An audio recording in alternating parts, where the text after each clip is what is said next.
¿Sientes como que estás reescribiendo la historia? No, no, no, no, no. Quienes han reescrito la historia son quienes la han Ujú. falsificado.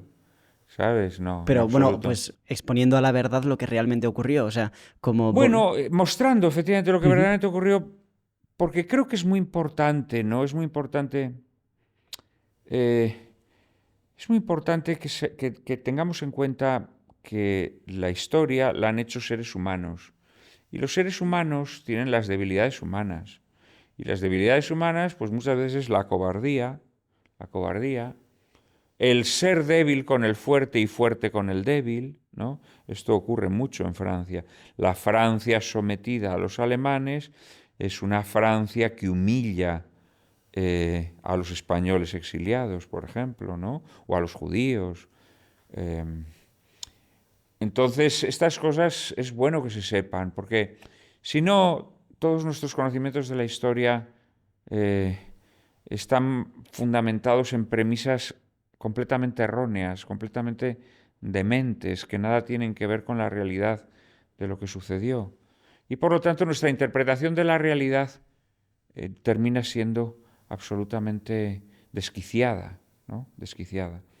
Entonces yo creo que es muy importante que contemplemos la historia con la pasión de la verdad, y no aceptando todas las construcciones y relatos que se han elaborado para enmascarar la verdad y para conseguir, también porque no nos engañemos, las manipulaciones históricas tienen una finalidad, que es crear un estado de conciencia colectiva falso, erróneo, ¿eh?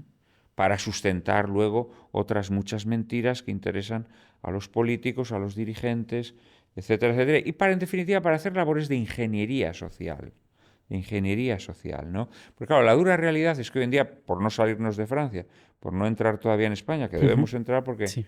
la novela, como te digo, trata sobre todo esto. Claro, hoy en día Francia sigue siendo un país que abomina de los colaboracionistas, que, que considera que Petén fue un traidor, el mariscal Petén, ¿no? El que fue presidente de Francia durante los años de la ocupación, etcétera, etcétera, ¿no? Pero bueno, claro, la dura realidad es que la inmensa mayoría de la población francesa era colaboracionista, que la inmensa mayoría de la población francesa estaba encantada con Petén, etcétera, etcétera, ¿no? Claro, esto es terrible porque cuando tú haces este tipo de falsificación histórica que afecta a la comunidad, que afecta a la colectividad, en el fondo lo que estás haciendo es avergonzarte de tus padres, de tus abuelos, ¿eh? Porque estás falsificando la realidad histórica y por lo tanto de alguna manera falsificando su biografía. Tienes que ocultar que tu padre fue colaboracionista, que tu abuelo fue colaboracionista, ¿no? O simplemente una persona que, bueno, que transigió con la dominación extranjera de tu país, ¿no?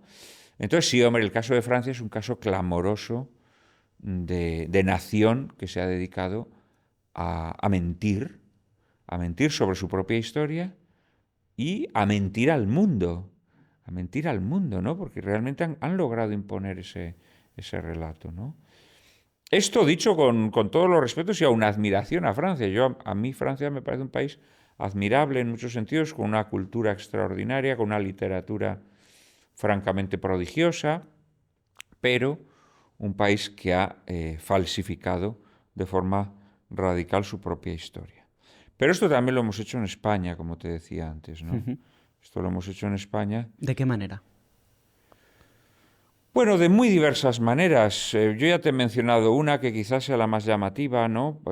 Bueno, en mi novela se cuenta pues cómo la mayor parte de los artistas exiliados en Francia colaboraron en las actividades culturales de Falange. ¿Picasso también? Picasso no, Picasso no. Ujú. Picasso no, pero Picasso es que no colabora ni en las actividades escolares de Falange ni con nadie, porque Picasso es un hombre que es multimillonario, es el artista más importante en esos momentos del mundo, y él lo que hace es colaborar consigo mismo, ¿no? O Ujú. sea, él lo que hace es llevar adelante su carrera, conseguir que sus cuadros estén altísimamente cotizados, etcétera, etcétera.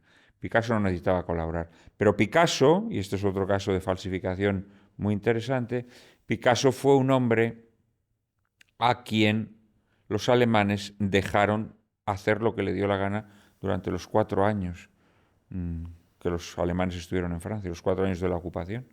Picasso tuvo un salvoconducto especial que le permitía hacer lo que a casi nadie le estaba permitido hacer, ¿no?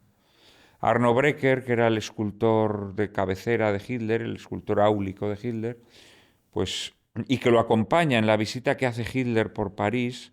Hay unas imágenes muy históricas, muy interesantes, con Hitler que va paseando por los principales lugares de París. Y hay concretamente unas imágenes en la explanade, en la explanada, en donde se le ve rodeado, flanqueado por dos hombres, que son el arquitecto Albert Speer y el escultor Arno Breker, ¿no? Y Arno Breker, que conocía muy bien París, que había vivido en París durante muchos años, en Montparnasse, había sido un bohemio en su juventud, le recomienda a Hitler, que procure no ensañarse con los artistas, porque esto le daría muy mala imagen, que aunque practiquen el llamado arte degenerado, pues que hagan la vista gorda en general, y que concretamente que hay dos artistas a los que no hay que molestar bajo ningún concepto, porque son mundialmente famosos y eso lo utilizaría la propaganda enemiga para desprestigiar al Tercer Reich,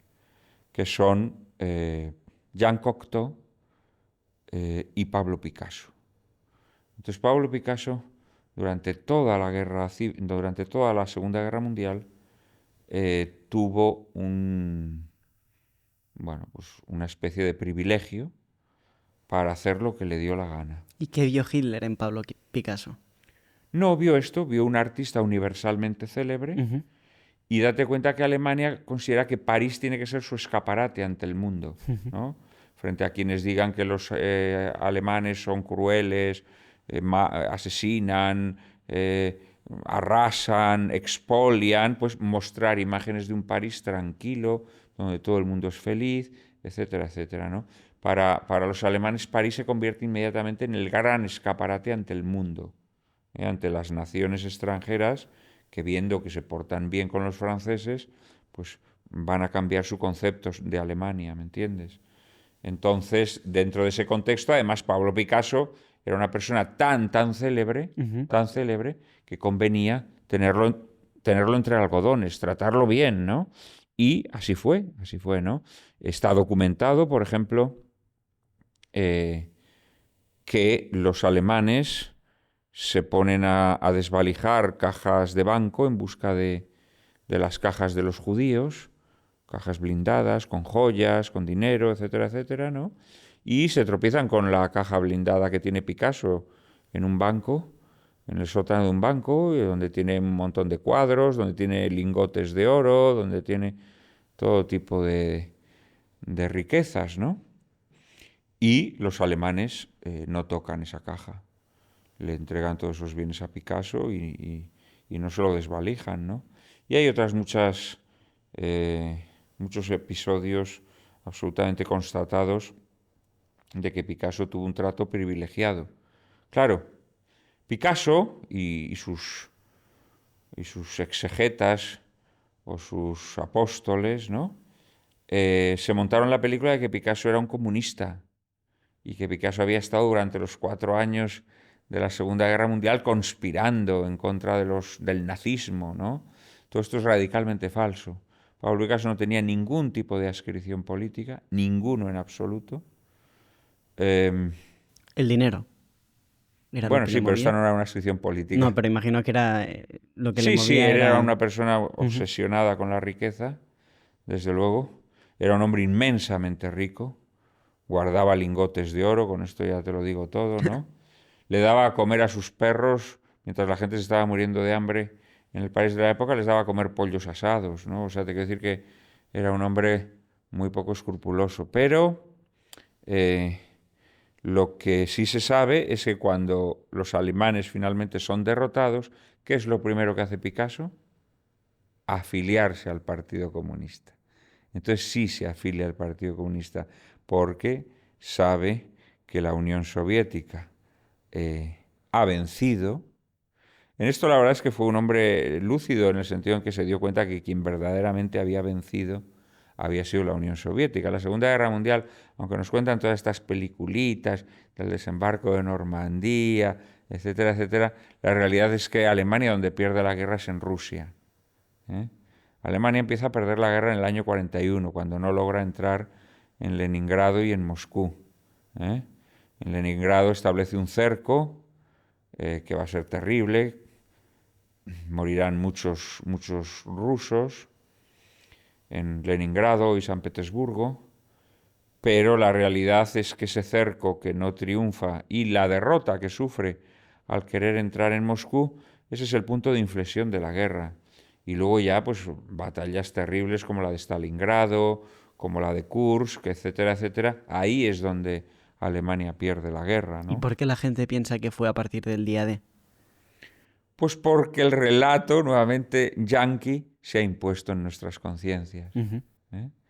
Yo escuché a un famosísimo locutor español, analfabeto funcional, decir que cuando los yanquis desembarcan en Normandía, Alemania iba ganando la guerra. Esto se ha dicho hace escasos días, con ocasión del 80º aniversario del desembarco en Normandía. Ujú. Cuando se produce el desembarco en Normandía, Alemania está absolutamente destrozada. O sea, Alemania está vencida, completamente derrotada, con los rusos avanzando eh, a través de Europa. Y eso sí, Stalin le pide a los aliados, les pide que abran un segundo frente, ¿no? Se lo llevaba pidiendo 2 años o 3, ¿no? Les llevaba pidiendo que abrieran un segundo frente para que el ejército alemán claudicara más rápidamente, ¿no? Pero ese segundo frente no se abre, imagínate, hasta el año 44, hasta el verano del año 44, por favor.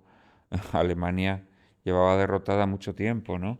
Entonces, esto es una mentira que nos ha llegado sobre todo, bueno, a través de la capacidad de colonización que tiene el cine, ¿no?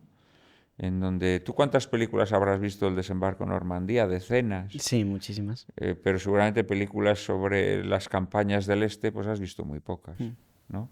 Y que hablen bien de la historia de España también hay pocas. Bueno, pero es que en España no se ha hecho cine histórico, ni siquiera durante el franquismo, porque Ujú. realmente, en contra de lo que se dice, durante el franquismo se hizo muy poco cine histórico, ¿no? Pero en líneas generales yo me atrevería a decirte que las grandes mentiras de la historia de España no es tanto la leyenda negra, que es una mentira gruesa y muy burda. Yo creo que las grandes mentiras sobre la historia de España son las que atañen a los siglos XIX y XX, Ujú. que son los siglos realmente conflictivos, porque en realidad el conflicto que en España surge en torno a la consideración sobre la conquista y evangelización de América, ese es un conflicto que en el seno de España surge a raíz del siglo XIX, con los afrancesados, que son los que introducen toda esta morralla de la leyenda negra. Son los afrancesados, son los masones, etcétera, etcétera. Pero es que el siglo XIX no solamente afecta al pasado, ¿no? El siglo XIX afecta al presente, es decir, la historia del siglo XIX la hacen los liberales, ¿no? Los liberales construyen también un relato en el que los carlistas son retrógrados, etcétera, etcétera, ¿no? Y entonces ya se construye una falsa historia de España, ya en el siglo XIX, ¿no? Y en el siglo XX, pues ni te cuento. En el siglo XX ni te cuento. Entonces son los siglos XIX y XX los siglos que tienen que ser revisados. Entonces en Mil ojos se esconde la noche se cuentan historias que resultan muy fuertes, historias que resultan muy fuertes. Una es esta que comentaba, ¿no? Que la mayor parte de los artistas y escritores exiliados colaboran en las actividades culturales de Falange. Ujú. Claro, esto rompe el relato de que pues el exilio se mantuvo firme en sus convicciones, etcétera, etcétera. Eh, vamos a ver. Los exiliados, en primer lugar, muchos de los exiliados ni siquiera eran personas que tuvieran grandes convicciones ideológicas, ¿eh? por ejemplo, cuando cae Cataluña, la realidad es que las tropas que están en retirada, las tropas del ejército republicano que están en retirada, vacían los pueblos, van vaciando los pueblos en su marcha en su retroceso hacia la frontera, es que vacían los pueblos. Entonces la frontera la cruzan cientos de miles de personas, pero muchas de las cuales no tienen ningún tipo de, de implicación de adscripción política. Ujú. Muchos eran campesinos, Mm. payeses a los que bueno, pues los mandan para afuera, ¿no? Entonces yo no te puedo ni contar los cientos, miles de cartas que yo habré visto de personas que le escriben al embajador Lequerica, uno de los personajes de mi novela, pues pidiéndole volver a España, ¿no? Volver a España, pues porque no tienen ningún tipo de adscripción política. Normalmente estos vuelven pronto, incluso ya a partir del año 39, en el año 40, 41, vuelven muchos de estos. Luego hay otros que sí tuvieron implicación, pues porque formaron parte del ejército republicano, Ujú. etcétera, etcétera, pero la mayor parte de estos pronto vuelven también, ¿sabes? Vuelven porque, bueno, sí, combatieron en el ejército, pero no tuvieron ninguna adscripción ideológica propiamente dicha, ¿no?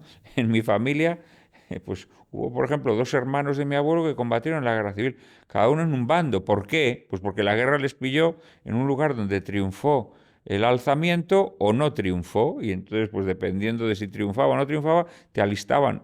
Si eras joven, te alistaban en un ejército o en otro. Pues sí, formabas parte del ejército republicano o del ejército franquista. ¿Pero eras franquista o republicano? No, eras un chaval de un pueblo que te tocó combatir en el bando en el que te pilló la guerra, ¿no? Es tan sencillo como eso, según la provincia en la que estabas y nada más, ¿no? Y luego, pues estaban otros que a lo mejor su grado de implicación era mayor y que prefieren quedarse en el exilio temerosos de lo que pueda suceder, en muchos casos con razón porque les podía suceder algo malo, ¿no? Bueno, pues la realidad es que muchos de estos exiliados colaboran en las actividades culturales de Falange. ¿Por qué colaboran? Porque son unos chaqueteros, porque renuncian a su ideología. Pues hombre, en algún caso a lo mejor sí, algún chaquetero siempre hay, pero en la mayor parte de los casos no. Es simplemente porque son personas normales, como tú y como yo, que dicen, vamos a ver, yo soy un exiliado, tengo una situación muy difícil, no tengo estatuto de refugiado, eh, no tengo permiso de residencia, vivo en la precariedad y Francia está bajo una dominación extranjera, que son alemanes, ¿no?